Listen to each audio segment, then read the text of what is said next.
Bulletproof Radio, a state of high performance. You're listening to Bulletproof Radio with Dave Asprey.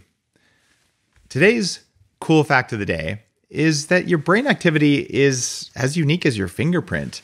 And new research has come out that suggests your brain activity could be used like a fingerprint. And scientists use functional MRI, or fMRI, to create connectivity profiles that allowed researchers to identify brain activities of more than 100 people.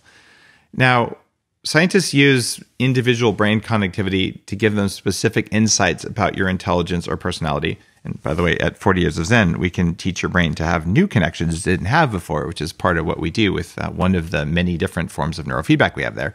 But here they said it has implications for how scanning brains could be used to develop individualized care. But I predict 20 years from now, it's not like you're going to need stickers on your head or electrodes the way we do it now. You're going to be able to pick these signals up from a distance, which means you'll walk in front of your iPhone 20 years from now and it won't have to recognize your face because it recognizes your brain. How cool is that, right? Or scarier than hell? One of the two. You decide. Today's guest is a high-performance psychologist who works in the trenches in high-stakes environments where there's no luxury for mistakes or hesitation or failure to respond. We're talking with people from every major sport, Olympians, Fortune 100 CEOs, as well as some of the biggest names you've heard of in terms of artists and musicians. He's a revered speaker on human performance, and you've probably seen him in print and TV and things like that. He co-founded Compete to Create with Seahawks head coach Pete Carroll, who built a framework to enhance high-performance cultures by focusing on mindset training for individual people in cultures. I'm talking about none other than Michael Garvey, who has spent many, many years unpacking and decoding how great performers use their minds to pursue just the very boundaries of what we're capable of as humans. And he runs a podcast called Finding Mastery, where he conducts interviews on that. So you can see why I'd want to have him on Bulletproof Radio, because I care a lot about this. The idea is, look, you finally figured out what to eat. You finally figured out how to turn your brain on. You got a lot of energy. What are you going to do with this newfound energy? Well, let's get some good ideas from Michael. Michael, welcome to the show. Thank you for having me. And, I've listened to your podcast for a long time and really have enjoyed your point of view and the guests and what you tease out of them. So thank you.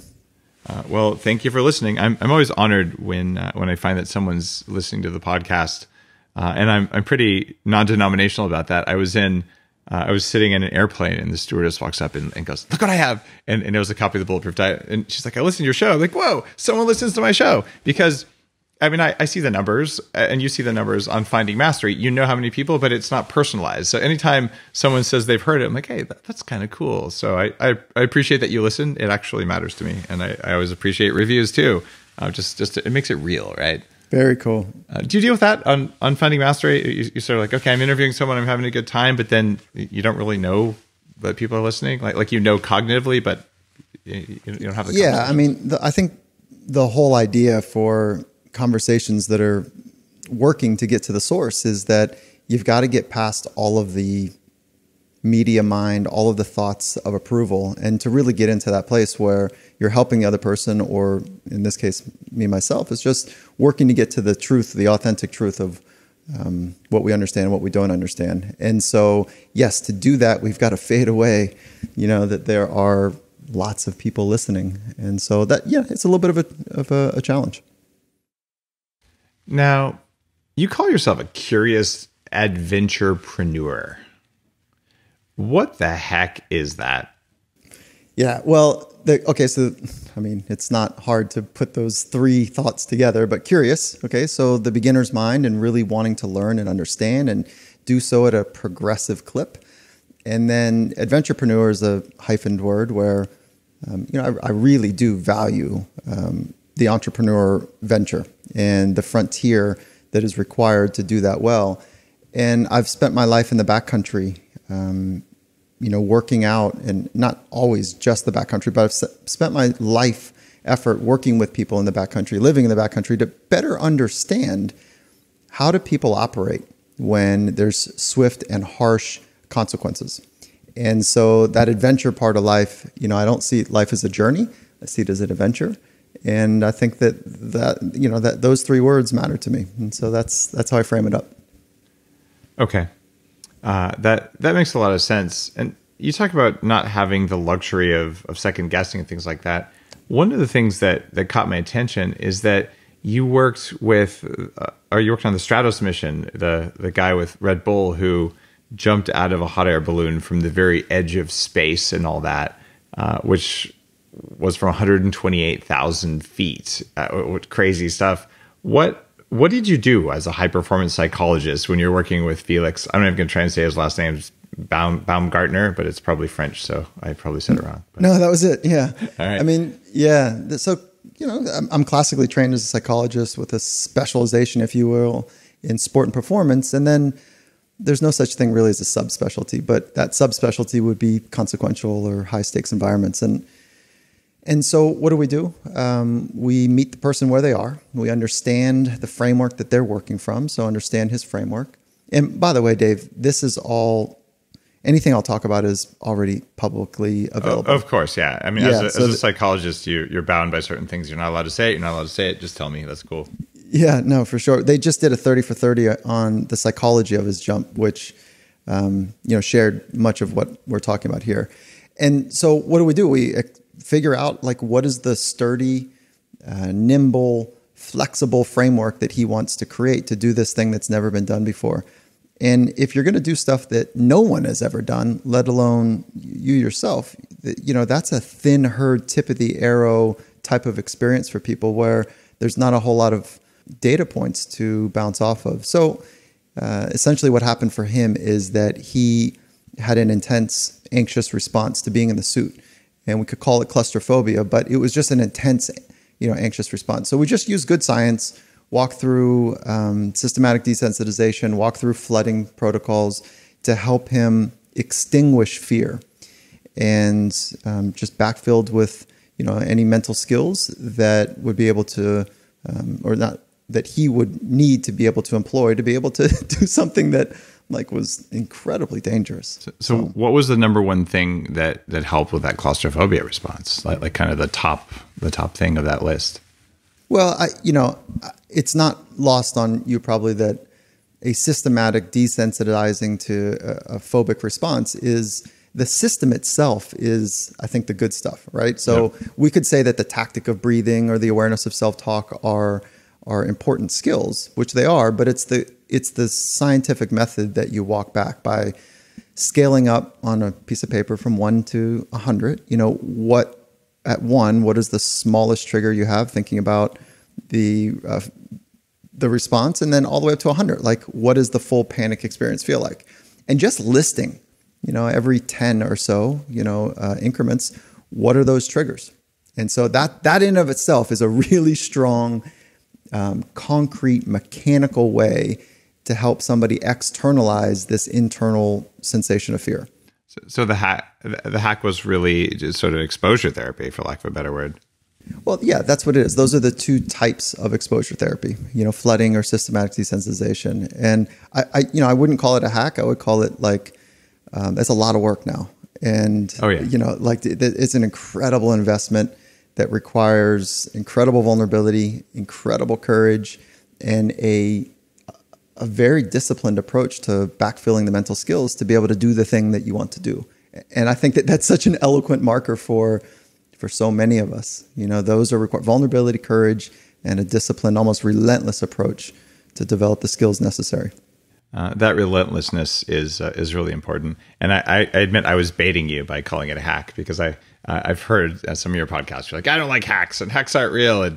And I look at it as you find me the fastest path to get to the results that I want, and that's the hack. And if there is a faster way to get the results, that's the new hack, right? Where it's about excellence in choosing techniques that save you time and energy, right? And so I would have also thought, being an untrained psychologist, in other words, not a psychologist, right. I would say, well, hey, like, would EMDR work for that?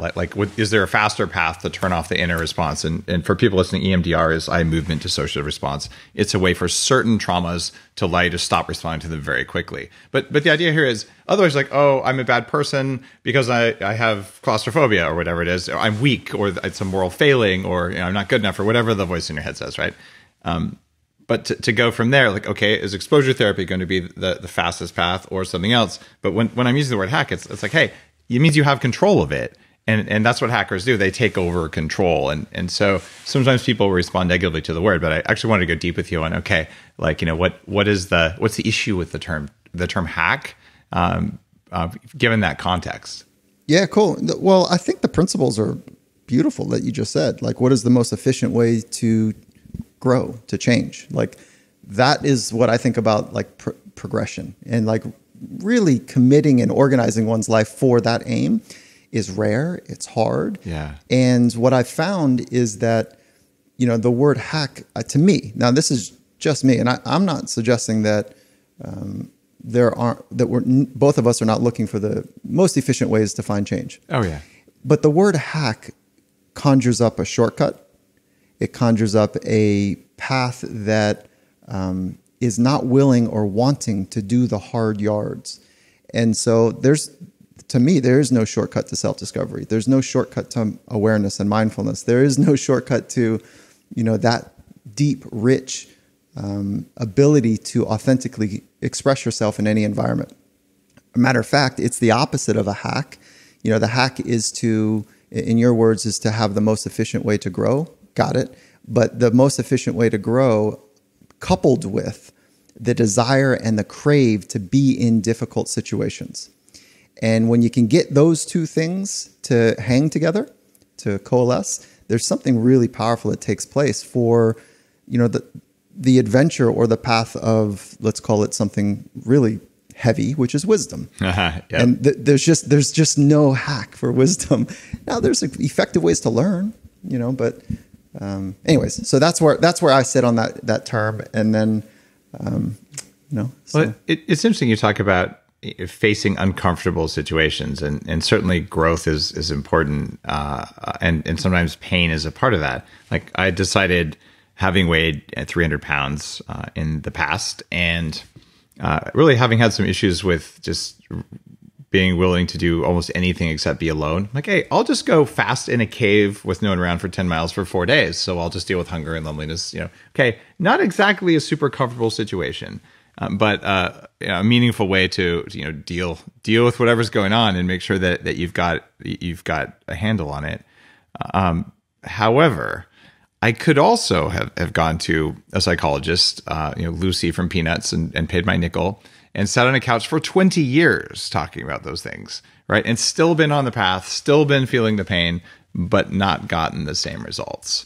And it's looking for that word that says, all right, how did I do it with less work? And I'm even going to say less pain, because I like to think, and I want to get your idea on this, Michael, if someone came to you tomorrow and said, look, I can snap my fingers and make you fully enlightened with all the wisdom in the world, right? No cost to you. Do you want it? What would you say? Sure. Right. But then you avoided all the pain, all the struggle, all the learning, all the wisdom. But then, right? Now, then it is, what do you do with that wisdom? Yeah, of course. Right. So if my answer was, yes, but I've got this deep crave, this real ache to express and to authentically help people do the same, then I'm going to do something with it. Of course. Right. So okay, let me flash back why I said yes so easily, is that Buddha said something really powerful and said, enlightenment can take lifetimes or the next moment. So keep working. So when you say, can you happen I've been working my life for that. So why would I say no? Exactly. But if somebody hasn't been working their life and they're like, hey, I could give you whatever, a gold medal, enlightenment, call it whatever you want, and you don't have to work for it. Well, that's going to end up like in the drawer somewhere, where it's like not valued at all because you didn't earn it. And so your dilemma is multifaceted, which I appreciate. And there's a texture to it, right? Which is, I don't think, and this is this is now me putting on like a theoretical approach, not just like Mike's idea, but my understanding, and I can't point to rich data on it, but it's more of a culmination of insights from research, is that people change because of pain. And the removal of pain is actually a problem in friendship. It's a problem in codependency, and it can be a problem in life coaching as well as psychology. So the best trained professionals and the most incredible friends do not take the pain away. Yeah. They help you understand where the pain comes from. They sit with you in the pain. They share the pain with you, and then stand by your side as you're working through it for some sort of insight.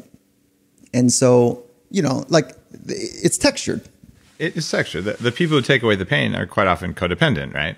Mm-hmm. Yeah. And we do funny things to ourselves to take away our own pain. We'll drink. We'll flip on social media, TV. We'll talk trash about other people. Listen to podcasts. Oh wait. Yeah, right, yeah. Just kidding. I mean, we do things ourselves to avoid pain. Like, it's hard. Like, it's really freaking hard. And there's no shortcut for that. And I think that you would appreciate this insight, is that the best performers, which I mean, when I say performer, I'm talking about a thinker and a doer. Mm-hmm. The best thinker and doers in the world manage stress better than anyone else. Yeah. So they are better at stress. They understand how to not just cope with it, but to use it. And stress is, as you know, distress and eustress. Distress is hard. Eustress is wonderful. It's still challenging. And the best performers in the world are able to manage stress better than the rest of us. And so I just say that because that's, for most of us, that's what pain is. Stress. Is that a learned skill, that stress management? There's a biological component to it. There's some neuropeptide Y that people are born with at different variances. There's some genetic coding that we think could be at play. And as you well respect omnigenetics and genetics, and it's a wild west right now. So we don't exactly know, but I would put my stake in the ground that there's some genetic coding there. There's some environmental stuff, and there's some learned behaviors, right? And so all of that does impact our psychology, right? And our psychology, what's wonderful about psychology is that we can change it. It's like software, like we can change it. Some of the studies are really interesting. If your mother was exceptionally stressed before and during conception and pregnancy, your stress resilience biologically, epigenetically, will be set lower than someone else, or potentially higher in some circumstances where it's a compensatory thing, right? But it has an effect that is outside of your immediate conscious control, but it's something that you probably can change epigenetically, and certainly with the right supplements, training, mindset, practice, and all that stuff. My experience is that you can take someone who is not resilient and is not able to tolerate stress, and with careful conditioning, programming, changing the environment, you can make someone highly resilient. Have you had that same experience? I mean, you're a psychologist around high performance, different path than I have. Or do you think there's people, they're just a delicate flower? There always can be a delicate flower. That's just how it is. Yeah. I mean, there's some genetic coding like that we need to embrace. And I would not suggest that if you were, let's say, you had this incredible mass. You are, let's say, 275 pounds and 9% body fat and a large amount of type 2 fast twitch fibers. I wouldn't suggest, and nor would you suggest that, you invest in running marathons.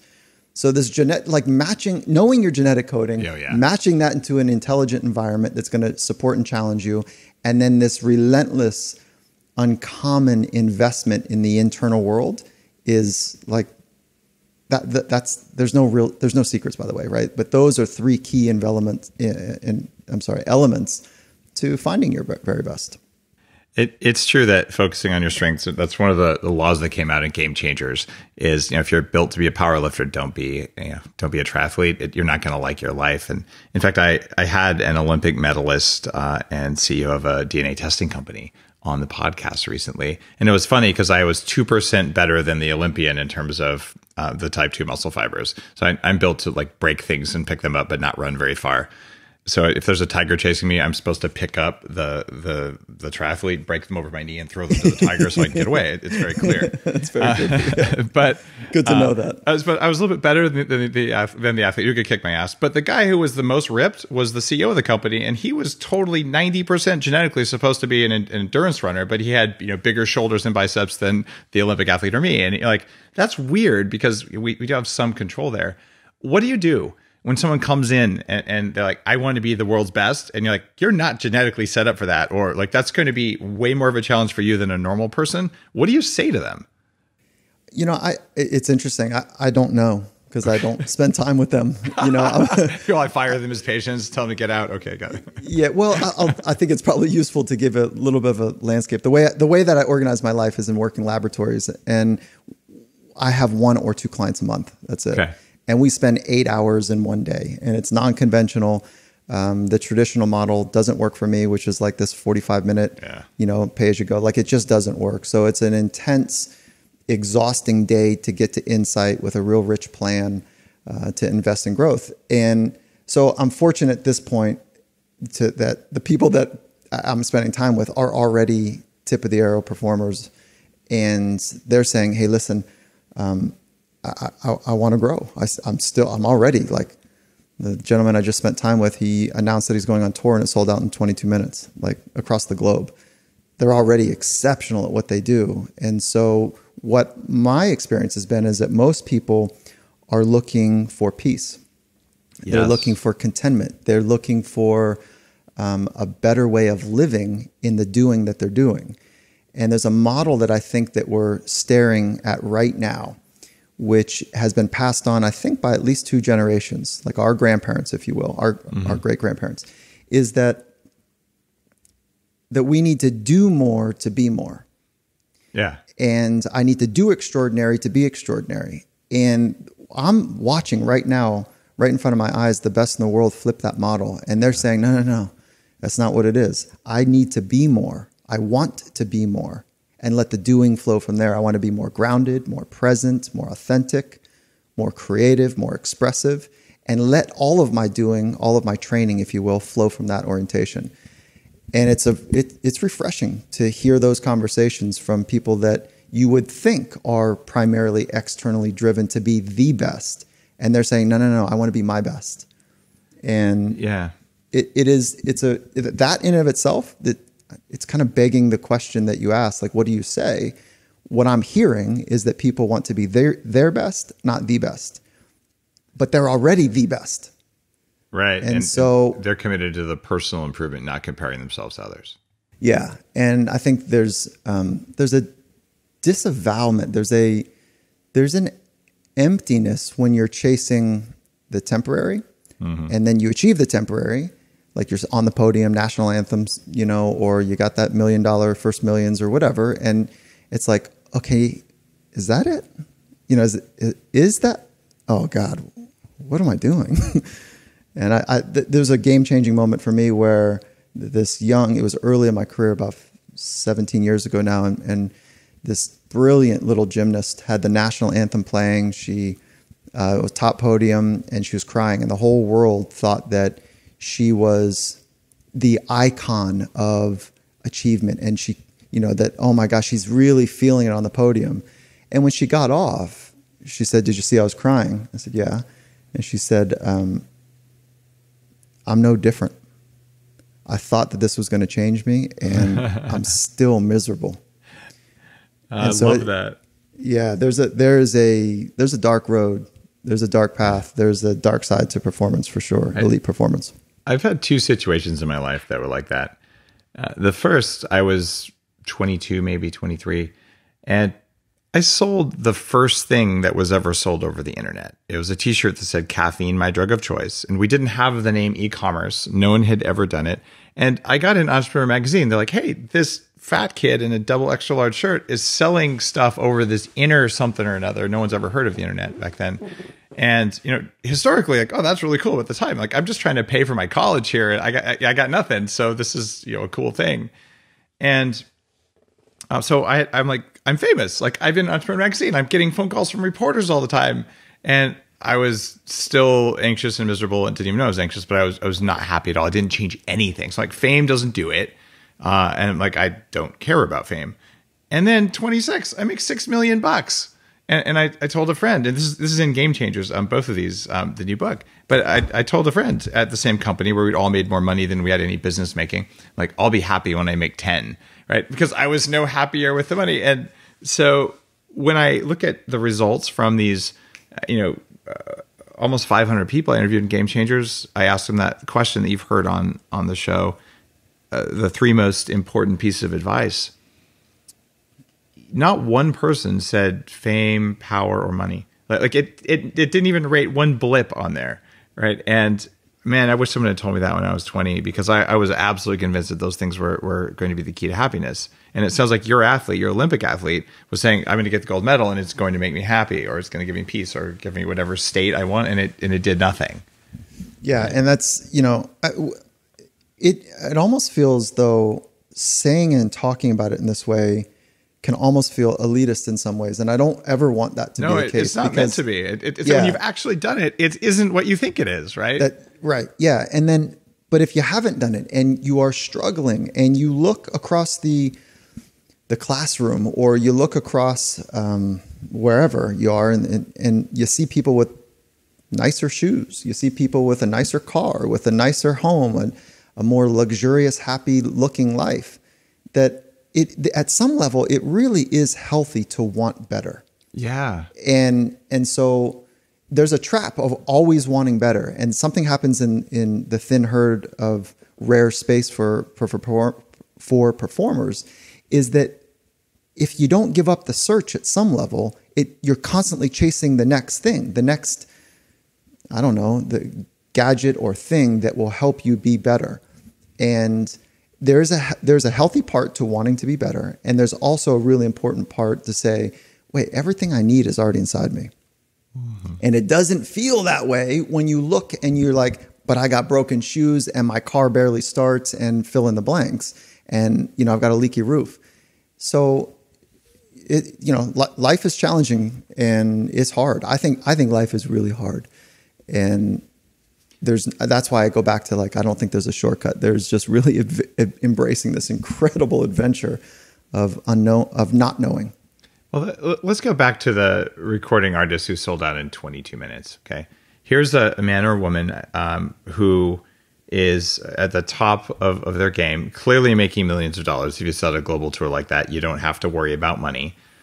Right. And, theoretically. Fair point. Theoretically. And all the more money, more problems. Well, okay, that's a fair point. Money does bring its share of problems, and there's lots of unhappy rich people because they're afraid of losing it. I'll give you that. Mm-hmm. But there's Dave. Sorry, I know you're rolling here. Yeah. It doesn't have to be that way. I just like it could be that way. That's I just wanted to say, I don't believe more money, more problems. I believe that I'd like to hear how you think about money, but I think money is a incredible amplifier, incredible tool, Yeah. All right, let's talk about money, and we'll get back to the recording guy with that question. I've been blessed, like you have, I imagine, to spend time with people who have more money than they'll ever know what to do with. Like I helped to sponsor the X Prize Visioneering conference this year. This is a room with a couple hundred people with hundreds of millions of dollars each. They're putting $10 million behind solving the world's next big problem. How radical! And it's such an inspiring thing, because the room is full of people who have money, and to a T, they'll tell you, I have been blessed with this wealth. Most of them made it themselves. Some of them got it from their parents. But I've got to do something good with it. It creates a moral obligation to do good things. And they're not Scrooge McDuck. They're not Mr. Smithers. And they're absolutely out to say, like, what the heck do I do with all this that's going to have the maximum impact? And those are people for whom the money didn't buy the happiness. It was the impact that they're having with or without the money. And the people who've realized that helping other people feels good. So altruism changes your brain, changes your it changes your biology, your neurotransmitters, and it's actually a selfish act, because we enjoy helping people. We enjoy knowing that we fed 1 billion people, or that we sucked the carbon out of the air, or whatever that was the prize that I helped to sponsor. But So there's that mindset, but you also can go to like a venture capital conference and you see a bunch of like fearful people who are just, I don't know who to trust because I have money and people might want my money and I might lose it and I might have a big tax bill and I don't know what to do.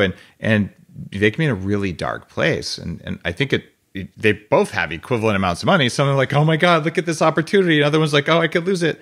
It's clearly psychology that's the difference. Do you agree? Oh, 1,000%. And like what we're talking about is there's two types of psychology. It's too simple to say that. There's two parts that I'm interested in. There's psychological framework, and then there's the mental skills. So the framework is really the way that you make sense of events, how you understand how you fit in the world and how you're making sense of like how the world is going. So psychological framework is really, it's the heavy stuff. It's the big foundational pillars, to build the house upon. And then the mental skills are the skills and tools to be able to manage stress, to be able to manage an internal way of living that allows you to adjust to the unfolding, unpredictable, unknown. And that the way that you think about money and the way you think about other people, the psychological framework, I don't know, there's lots of different ways to think about it, but it tends to boil down to, I think you might agree, to either threat or opportunity, is a mindset of abundance or a mindset of constriction. And when we get really reductionist, which I'm not a fan of, is like we could boil down to make it simple, two types of thoughts that create constriction psychologically and physiologically, and then thoughts that create expansion, right? Which is, space, if you will. And at the end of the day, one day, I think we'll be able to observe thoughts. The problem with psychology, or a problem with psychology, is that we can't see it. We can only see the artifact. We can see everything, as you know, from HRV to EEG. Like we can see artifact of stuff, but we can't actually see the source. And it's a little bit like gravity. We can't see gravity yet. But we know it exists. We know it has a great impact, but we can't actually see the material of it. One day, maybe, right? Yeah. So how do we get better? At the end of the day, are we measuring artifact, or are we trying to increase awareness of our internal mechanisms, right? Like our framework and our skills, basically our self-talk, if you will. So that's the tricky part of the invisible. There's this Buddhist notion of the hungry ghost, which is one of the realms of hell. And this is one where everyone walks around with distended bellies, and no matter what they eat, they're always hungry. So they can never be satisfied, which is probably a common problem here in the West, not just with food, but with no matter what it is, that they're not satisfied. And I certainly had some of that going on earlier in my life, and realized that that's not where satisfaction comes from, and that changed it. But there are an enormous number of people out there who are dealing with that right now, saying no matter what I have in my career, my life, I'm not satisfied, therefore I'm not happy. What is your advice? Because I know this happens at the highest level too. The people who, like your Olympic athlete, hungry ghost. I'm gonna eat this gold medal and it's gonna satisfy me. No, I'm still hungry. It's horrible. What's your advice for dealing with that? Whether it's the high level or low level performers. I really appreciate the question, because I'm going to give you an answer that I'll give you an easy answer. Tell me it's coffee. Come on, it's coffee. Yeah, right. The easy answer is like I'm not in the business of advice giving, and so I don't know. Like each person is so complicated and different that what's right for one person is totally opposite for somebody else. It feels that way, at least. But then when we get down into it, it's like the best thing I would hope for is to help that person feel that discontent, feel that emptiness, feel the hollowness, feel what that's like. And then they can make a decision about how they're going to organize their life from that point forward. And I don't know. There's probably, if we could figure out the right research, there's probably like, you need to hear something 7 times and feel it. And then all of a sudden you're like, right. Low level hamburger meat gives me a headache. And then for me, maybe I need to hear it 15 times. I need to feel it 15 times. And I go, right, it's the hamburger meat, or it's the people that I'm around, whatever, fill in the thing. That I think that there's this crazy number, a magical number, where we need to feel it. And some people, like addicts, God love them, have an incredible high threshold for pain. Mm-hmm. And that's that's the problem, right? Is that sometimes they end up dying, or they need to hit their head on the concrete a few times to say, wait a minute, I gotta change some stuff. Where some people are on the exact opposite side of the spectrum, and I'll use a different analogy. Let's say we're running a marathon, and some people are going to stop at mile 1 and change their socks because they feel like a blister might be coming on. And some people get to the end of the marathon and they're like, they look down, they're like, oh my God, my feet are bloody. So having that right level of sensitivity, I think, is a really important part of progressive growth, because we got to deal with some pain, and then we also need to be aware. I like that. The feeling the pain, actually feeling the pain instead of hiding from and avoiding the pain. It seems like universal advice. So there you go. The hack is to feel the pain. You like that? Oh my God. Look at you. Look at you. Yeah. Had to say it. Okay. What's your advice? And I know you're not in the business of giving advice, but I'm putting you on the spot anyway. Okay. I think, Dave, I think in some kind of way, you and I live in a very similar way, and but almost like parallel universes, right? Like I think that in many ways we think in the same ways. We're looking for efficiency, we're looking for authenticity, we're looking for, ways to maximize the human expression. And then we have a little bit slightly different attuned vernacular. And so I appreciate you. And so I just want to make sure, I'm laughing on the other side going, this is funny. Oh, likewise, I appreciate you too. And I'm just teasing you about it because I know that we're totally aligned on the questions we're asking. And I'm working on using the language for the biohacking community that gets, I think I could do that. And sometimes there's also the wanting or just the allowing to say, you know what, I wanted to do it faster. Like I didn't have to have the puritanical suffering for multiple lifetimes, or the Buddhist, the slow path to enlightenment is you sort of do nothing. And after you've been through like 10,000 lifetimes or something, maybe you'll get there. And then there's the medium path, which takes a few lifetimes, but at least you're working on it. And then there's the fast path. Like, you can do it in this life, but you might go nuts if you fail. And I'm like, give me that one, because that's just my personality type. I'm willing to take risks for great rewards, as long as the rewards are worth it and not hungry ghost. Oh, I'll be happy when I get that, and like, dope. That's not the response you want either. So we were when I distracted you with my hack comment, we were talking about something else there. Well, I don't know. Right before this, we were talking about the universal understanding of like feeling pain. There we go. And yeah, the value of that. Right? The real value of that. I was saying but Dave, not getting stuck in the pain. There you go. That's the flip side of that whole pain conversation. And okay, you're dealing with the highest level performers, and I've certainly seen at least what it looks like in the media. You never know on TMZ or whatever whether it's real or not. But it seems like some of them really are stuck in their pain. I mean, they're wallowing in it. Okay. Or they're doing everything to avoid it, right? Which causes sex, more pain. drugs, and rock and roll. They're doing everything to avoid it, which causes that cycle of the not feeling anything, just numbing ourselves.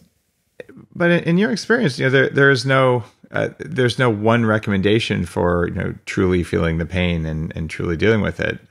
My experience with a lot of people, including me, is at a certain point you sort of hit rock bottom. And all right, I don't know how to handle this anymore. I'm going to have to go somewhere else because I really feel like I don't have another choice.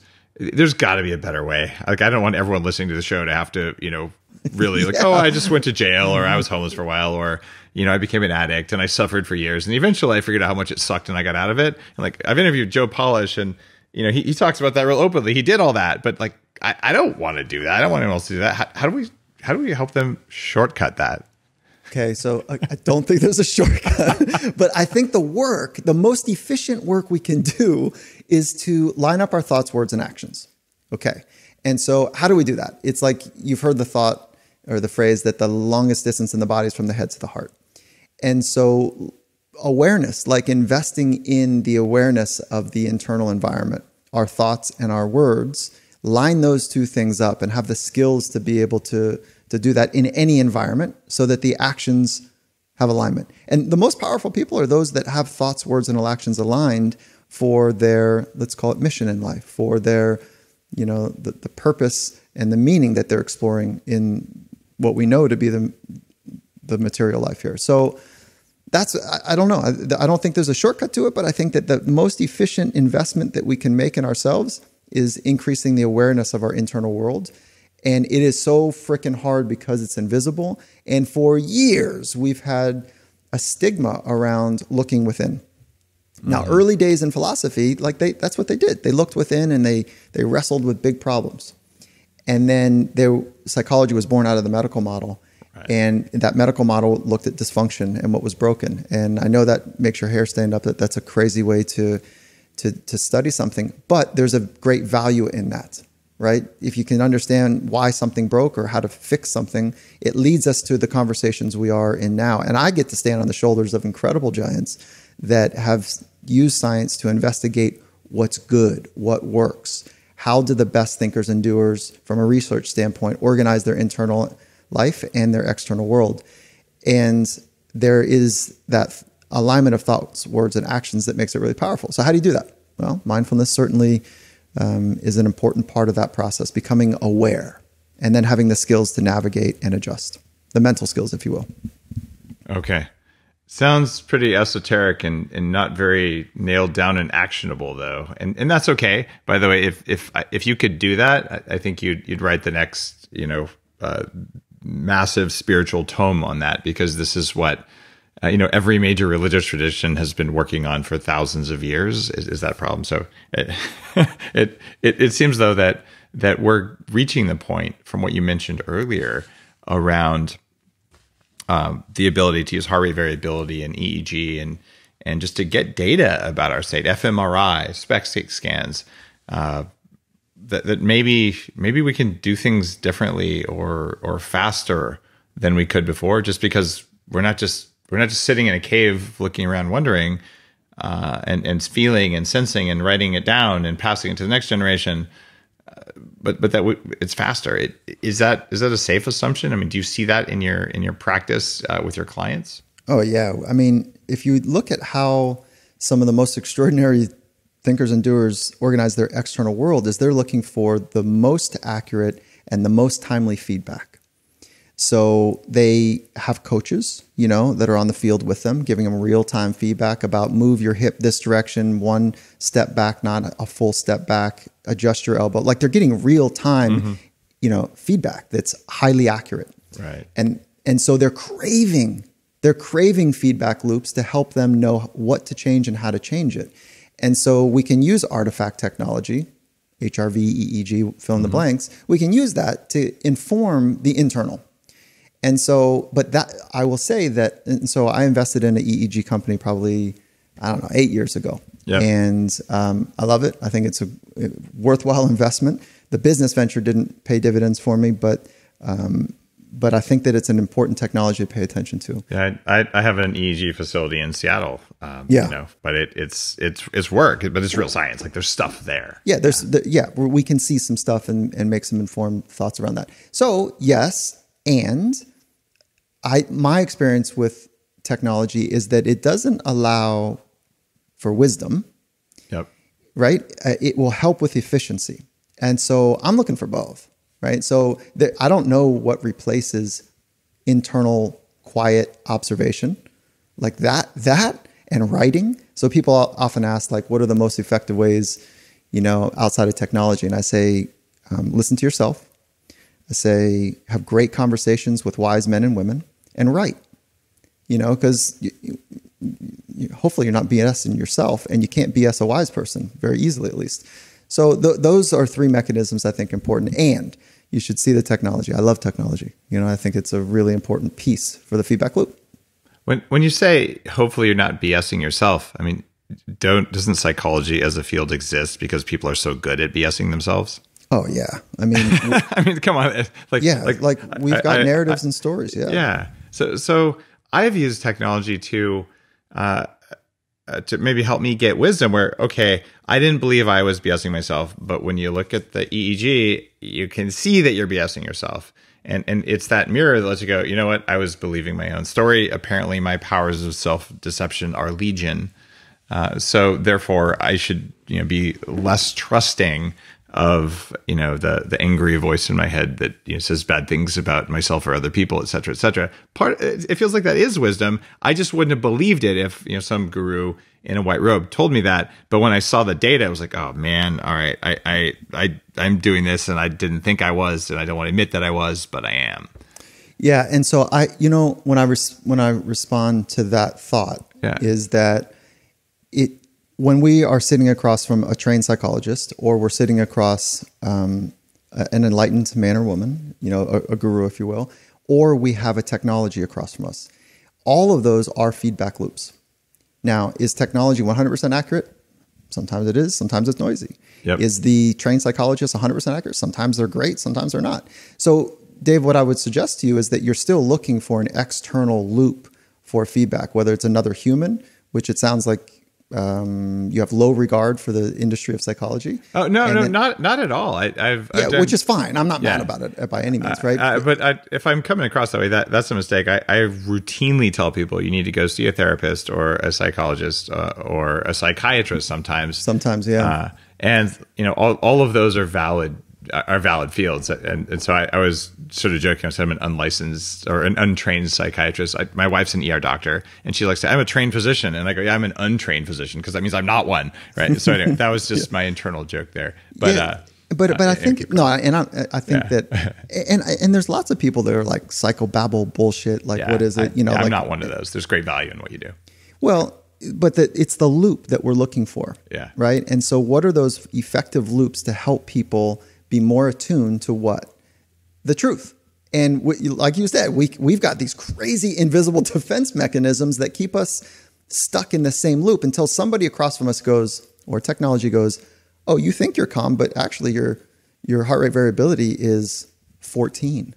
Like, what do you mean? Like, your normal age population is, let's call it 75. And so, or maybe a licensed or trained professional guru says, so what I hear is, the words, but I don't feel anything. Like, what's that like for you? Mm-hmm. And I go, oh God, yeah, I'm kind of emotionally dead. So I think that feedback loops are the end game for growth, and loving the feedback loops, loving the challenge of figuring out iteration is the hard part of wanting to find your very best and be your very best on a regular basis. It's funny because the feedback loops, whether it's from a intuitive friend, a trained professional, or your aura ring, right? That they're all useful. And I find that people listen to the show, people are into biohacking, all they're always seeking data. And what's really frustrating in the field of medicine, psychology, and all that is you can have two different doctors or trained professionals who are in the feedback loop, and you get different feedback. So then you have to go through this trusting cycle. Right? Which of these professionals is the trustworthy one? And all of them will tell you they're trustworthy, and all of them believe they're trustworthy. And here's the weird thing: they all might actually be trustworthy and still not agree. And you're like, good God! At least when I got my ring, either I had HRV or I didn't. Right? So right. I know there's a freedom with that objective data, isn't there? There's like, and I think it's a little bit like, because we're dealing with the invisible in many ways. Like, what's an elephant look like to a blind person? Mm-hmm. Like, one person grabs a tail, like, oh, it's skinny. One person grabs a trunk, it's like, oh, it's flexible. Someone grabs a belly and they're like, wow, it's really massive. And I don't know the discipline of internal medicine. It feels complicated to me. I don't know the discipline of ER. It's like ER medicine, emergency medicine. It feels complicated. And I think that we're not at a place right now where there's a string theory for human development. Right. We're so far from that. And really, I think when we zoom out and we've got this opportunity maybe to see where we are now and where it's going to be in, let's say, 500 years, it's like, what are we doing? Really, what are we doing? And I it's great. It's just kind of where we are now. And I want to just kind of close the loop on one piece here, which is the most powerful instrument in the world is our brain and our mind, right? The combination of software, hardware, to oversimplify it. It's the most powerful instrument. We don't even know what it's doing. And if we can get more attuned to that feedback loop, holy moly, that feels like that's what we're supposed to be doing. That's where all the power comes from, and certainly in my own explorations here, Headstrong, my book about how do you turn on more energy in the brain, I noticed that I can put someone through 2.5 times more intense personal development neurofeedback when their mitochondria work, when their brain, the hardware that you talk about, is turned on all the way, which allows you to do more with the software. You can do more external stuff, or you can do more inner work. But it seems like, if you're eating a diet that's not compatible with your biology, you might not get very far on the personal development, fear, anxiety, becoming a high performer, all that stuff. Yeah, and if your environment that you're encompassed within doesn't value growth and speaks in ways that are, debilitating, negative, hostile in the growth arc, and really it can be very sneaky, or it can be very obvious, that too plays factor in this accelerated growth. I think you just covered 4 more laws in the book in that statement. And in Game Changers, there's a couple laws about what your community does to you and how to use it. And certainly one of my favorite laws is about weasel words. The words that you use on yourself or that others use to kind of take away your ability and power. Do you have a set of words you tell the people you coach? Like, don't you be saying that, I can't, or things like that? What's your list? Yeah, I don't have like a list, and I'll tell you why. But I do know I want to help people understand what is right for them, what words work better for them. And so there is a recent research that just came out where, there's at least 2 different types of self-talk: motivational self-talk and instructional self-talk. And we know that self-talk, instructional self-talk, is like walking yourself through the mechanical part of doing something. And that's better for fine motor skill stuff than gross motor. And so motivational self-talk, which is like vibe words, to your point, right? Which is like fire, let's go, bring it, can't fade me, whatever kind of that juicy stuff is for a person, that's better for gross motor movements. And eventually we want to turn all of the self-talk off, right? We want to get ourselves nodding in a way that like we know that we have what it takes to adjust to the unfolding, unpredictable, unknown, and in some cases the highest stakes. We just want that nod, that feeling behind our eyes. But self-talk matters, and it can modulate. This is something that is exciting about the research. It can modulate power output. It can modulate experience of heat. And so in hot temperatures, people tend to shut down earlier. It's agitating, right? At distance types events. And so with motivational self-talk, which is that vibe words that you're talking about. Now, I would say you got to know yours. I know mine. And when I say mine out loud, you might say, that sounds cheesy. Okay, you got to know your words. So what are the words that you use that help you bring the right vibe to be you? And that we got to go upstream a little bit. What does it look like and sound like and feel like when you're at your best? And then what are the words that support that? So back to the research, motivational self-talk is really crisp, that it helps people modulate power output, meaning increase it. It helps them with oxygen consumption. It helps them with rate of perceived exertion, and it helps them stay in the heat longer. And I can't remember the exact percentages, but it was a significant difference on those variables, which is pretty cool, just by what you say to yourself. That is remarkably cool. All right. Tell me about the 6 stages of performance, the way you've dialed this in. Okay, so at the lowest form of expression is choking. And we've heard that word, choking. Okay. Most people don't choke. That's something that is actually relatively rare. And I just want to be almost concrete. It doesn't mean that we're literally choking. It means that we're choking off access to our craft. So our mind creates constriction, both in thought and then in physiological terms, constriction to eloquent movement, eloquent expression, if you will. And that really at the highest form of performance, that's what we're working on. Like mastery is this eloquent, effortless flow of expression, And so choking is the lowest, then micro choking. It's just kind of this tension. And then there is performing. Then there's performing under pressure. And then there is dissolving pressure. So those are like the phases, if you will. And so there's anything from choking to dissolving pressure. And substandard is the thought of just thriving or performing under pressure, that there is another layer that we can get to. Where you don't really feel the pressure, like you kind of took the pressure off and you just do it. Yeah, you dissolved it. Yeah. So you're, not to pick on this one client, or we'll say the archetype of the high-performing musician who travels globally. I mean, are most of these people in the dissolving pressure, or like, yeah, I'm going to go on stage, and I'm not feeling the pressure. I'm joyful and I'm here. I know a couple of people like that, who are in front of millions and they feel nothing nothing bad when they go out there. There's no, and I know others say every time I've been on stage 10,000 times, every time I'm backstage hyperventilating. What's the ratio of these you see? Yeah, I think that's I don't know. I think that that would be a great research.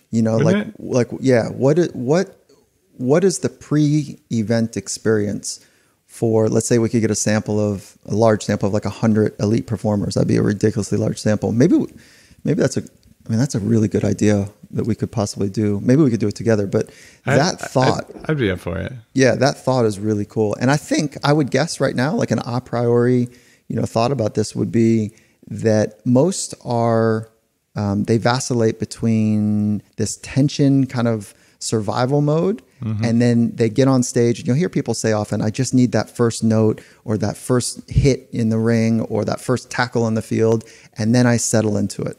And then they're in a flow state after that, and it's a done deal. Like a low flow, right? Like it's good. It's not the most eloquent, but it's like a low flow state. I think you nailed it. I would guess it's 80+ % of those high performers still have a little bit of that. Okay, I feel the pressure. I'm going to go, and I'm going to go do it. And then there's somewhere they just walk out there and they're dialed in. And I think there's some subtle thing the audience feels, but it is rare, right? And the really good ones who perform well under pressure, you probably don't know that the pressure's there because they're good at performing. Like that's part of what performing is. But I think that the amount of energy that they get from it is also different. So it can be a little bit of that adrenaline of like, okay, I've got this now, and then the other was like, I'm showing up, and I'm not gonna. Yeah, well, I guess I have a picture with him on my Instagram. So I can say I've chatted with him. I got a chance to talk to Stevie Wonder, and it was an in-depth conversation, which was profound. And he said, I just want to be here to do God's work for as long and as best as I can, sort of thing. And I just get this feeling that when he goes on stage, it's not about him. It's about doing the work, and it's about service to others. And I just don't think he has that kind of a stage fright thing. I don't get any of that vibe, or not even stage fright, just that pressure, but just more like I'm doing this because of love. And there are people like that out there. And why is Stevie so revered? I think because we feel the love. But that's just I'm nodding my head, going that's what a strong psychological framework allows.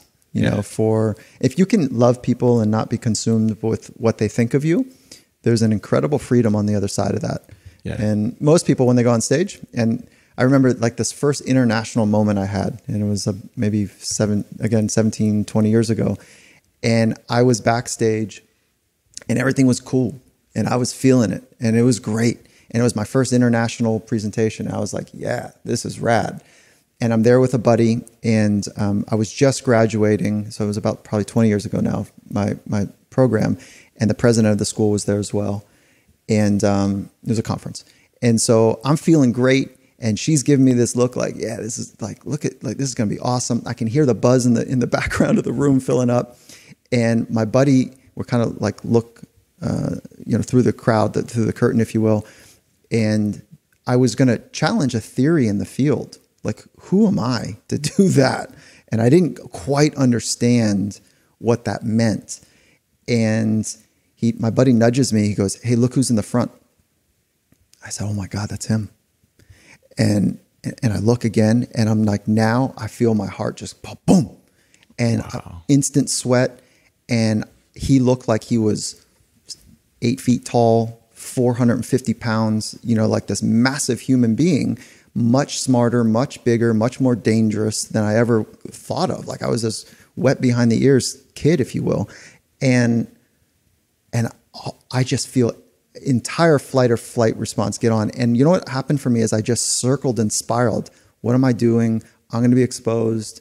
Like, I don't really know. I'm pretending like I know. Oh my God. So it's this full imposter thing that's going on for me. And it was really incredible. And so I reached into my pocket, and because I thought like, man, I just got to make sure I have my business cards. God, people are going to blast me. And oh my God. And so I reached and I grabbed and I looked down, and I don't even have my email address on there. That's how long ago it was. Mm-hmm. And I was like, what a rookie. Like I can't even get I just printed my cards for the first time. and I look and I said, well, let me at least put my email on the back. And I flipped my card over. And I don't know if I'm sure you know this, that visual spatial processing is compromised under duress. Right. And so, when you do like your name or something and you have to turn it down the side of the page because, right. Yeah. So it was on my business card, and I threw a couple away because I couldn't get it right. My hands were shaking. And then I locked this was a game changing moment for me. I locked all of my attention into just having neat penmanship. And I probably got through about 8 cards, something like that. And I was just engaged in that. And my buddy goes, hey, you're up. And I looked, and my heart had changed. My focus was no longer on the threat. It was on something mundane and non-important. And that's when I realized like there's these stages from choking, micro choking, and it happens so fast. Our ancient brain in modern times is exceptional. It happened that fast. And that's when I realized like, oh my God, I gotta really invest. Like I need help.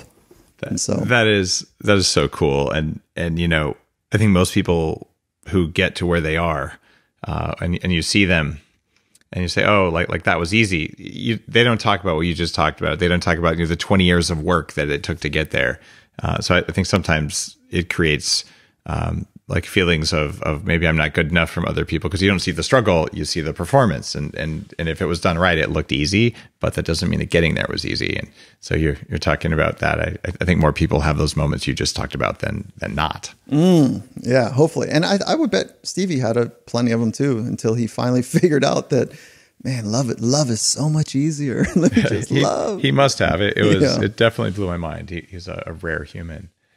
All right, I've got one more question for you in the time we have left. Tell me about this compete to create thing you did with Seattle Seahawks coach Pete Carroll. What is it? Why did you decide to do this?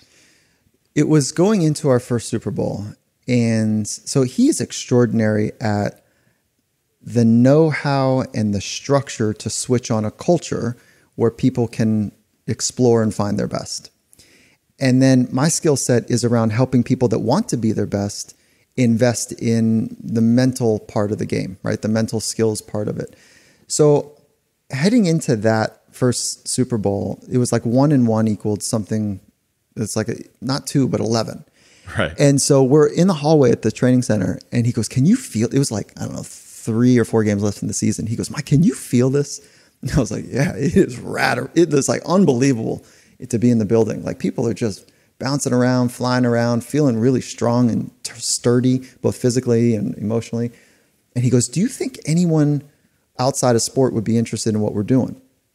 Now he's got 60-year history of being like masterful. And my eyes kind of got big and I didn't know what to say. And he goes, let's just write it down. And I go, yeah. And so we kind of ready, break. And, the next day I had on the back of a napkin all the things that I have been doing, with him and separately that I thought were important. He did the same. We put it together. We had this, call it a curriculum, if you will, like the things that we have been doing. We're just trying to artifact or archive what we did. And, so he calls and calls Satya Nadella, the CEO of Microsoft. Yeah. And he says, hey, congratulations. It was 4 weeks into the job. And he says, just wanted to meet you and say hi and whatever. And I had done a little bit of work at Microsoft with a small sales group. And so Satya is informed on some of the stuff we're doing through Pete. And he says, I'd love to introduce you to Mike and give you a sense of what we're doing, and both in your company, but really what we've done as a body of work.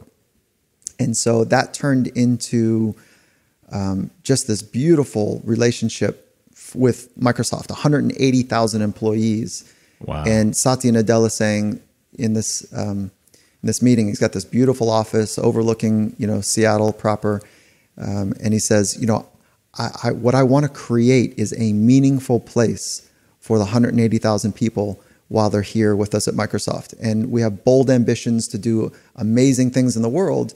And, basically we want to empower every person and organization in the world to do more, to achieve more. And it was the beginnings of his mission and the beginnings of something that was coming from a very deep, rich place for Wow. him. And so we got an opportunity. And the opportunity was to work with a group of 12, and that turned into a group of 200, and that turned into a group over time of 30,000 people at Microsoft. And we worked with 30,000 people at 8 hours a person. And that was 240,000 human hours of mindset training to helping people find and become their very best. And we said, oh my God, we can't meet the demand. So we built on the back of a learning management system, an 8-week online course. And so that is the beginning story arc, exciting, wonderful opportunity that we've got on this company called Compete to create. And compete is Pete's central word for his philosophy. And competing is like not trying to be better than somebody, but working and striving to become your very best. And then the central word of my philosophy is to create a living masterpiece. And so, the creating is the expression of a living masterpiece. So compete, strive and strain to become your best so you can create a living masterpiece. And that's the origins of our company. And it's basically, we've got 2 products, an 8-week online course and an 8-hour in-day experience that we've hired Olympians and sports psychologists to deliver and what we think is an incredible investment of 8 hours in the interior. Very, very cool. It's an elegant name when you understand how it all links together. It's been a pleasure and an honor to have you on Bulletproof Radio today. And because I just wrote Game Changers and I've asked hundreds and hundreds of people those 3 questions, I'm not going to ask them for you because I'm working on this other thing. I was in Men's Health along with Peter Thiel and a couple other people. I am actually planning to live to at least 180 years old. So question for you.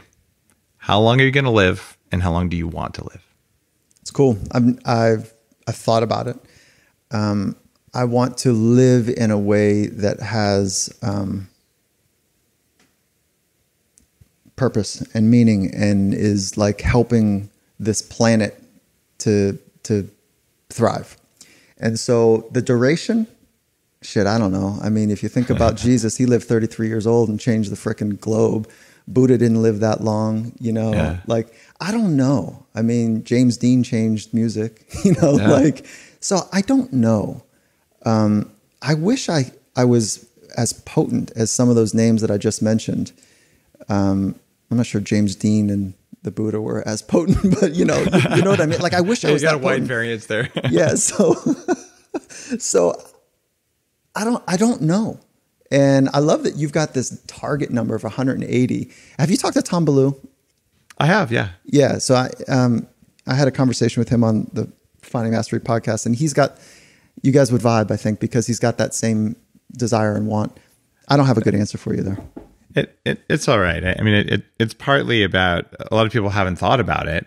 And so if you have a goal for how you want to perform, how much money you want to have and all this stuff, but you haven't thought about what I want it to look like when I'm old. And I tell you, when I'm 180, I want to be highly functioning. I'm walking around in my own power, feeling good, looking good, and still actively giving back.